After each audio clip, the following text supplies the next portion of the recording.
यो बाको कुरा सुनेर म चाहिँ चुप बस्न सकिनँ गाइज। एकैछिन यो बाको कुरा सुनौ, त्यसपछि म बोल्छु। अर्को सम्बन्धको कुरो छोड्नु, ऊ झगडिया मात्रै हो। उसको कुरो उसको जातित्वको कुरो छ, ऊ जातित्व मात्रै लिएर हिँड्ने हो। उसले राष्ट्रको लागि ए बा भनेको हजुरबा।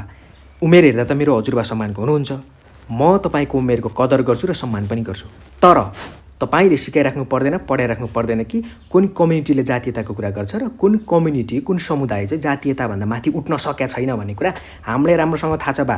हामीले सिकाइराख्नु पर्दैन। हामी किराँत कम्युनिटीमा जन्मेर हुर्केका मान्छे हौँ। हाम्रो संस्कारले कसैले पनि ठुलो र सानो भन्ने कुरा सिकाउँदैन।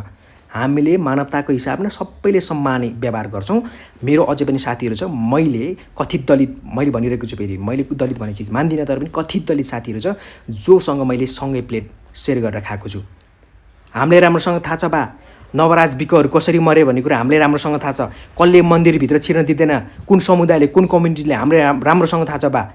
कसले चाहिँ स्कुलमा समेत तपाईँको चाहिँ जातीय विभेद गर्छ भन्ने कुरा हामीलाई राम्रोसँग थाहा छ। कसले कुवाको पानी छुँदाखेरि अछुत भयो भनेर सामाजिक बहिष्कार गर्छ हामीलाई राम्रोसँग थाहा छ बा। सिकाइराख्नु पर्दैन। म तपाईँलाई च्यालेन्ज गर्छु, तपाईँको कम्युनिटीले, तपाईँले एउटा कथित दलितलाई घरमा भित्राएर एक अन्जुली पानी खाने, उसको हातबाट एक अन्जुली पानी खाने तपाईँको हिम्मत छ? च्यालेन्ज गर्छु। तपाईँहरू आफैले जातीयताको खोल ओढेर अरू कसैले जातीयताको ट्याग लाउने काम बन्द गर्नुहोस्।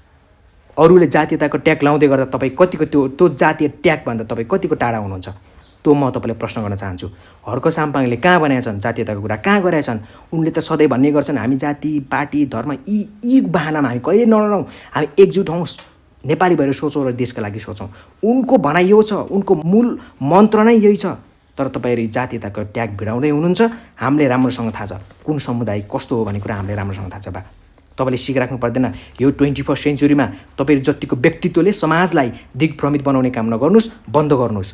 तपाईँहरू जतिको व्यक्तित्वले समाजलाई कुन दिशामा उन्मुख गराउने भन्ने कुरा तपाईँमा निहित छ, तर तपाईँहरूले गलत प्रचार गरेर भ्रम सिर्जना गरेर समाजलाई दिग्भ्रमित बनाउँदै हुनुहुन्छ। यो काम गलत हो। तपाईँको जातीयताको सोच तपाईँ बन्द गर्नुहोस्। आफैले जातीयताको सोचभन्दा माथि उठेर सोच्नुहोस् बा। म तपाईँलाई प्रश्न गर्न चाहन्छु, तपाईँले त्यो भन्दै गर्दाखेरि तपाईँ त्यो ट्यागभन्दा कतिको बाहिर हुनुहुन्छ, कतिको टाढा हुनुहुन्छ? त्यसो भएको कारणले तपाईँले यो जातीयताको ट्याग अरूलाई भिडाउनुभन्दा पनि आफू सच्चिने काम गर्नुहोस्। ल, म तपाईँले फेरि पनि सम्मान गर्छु। नमस्कार।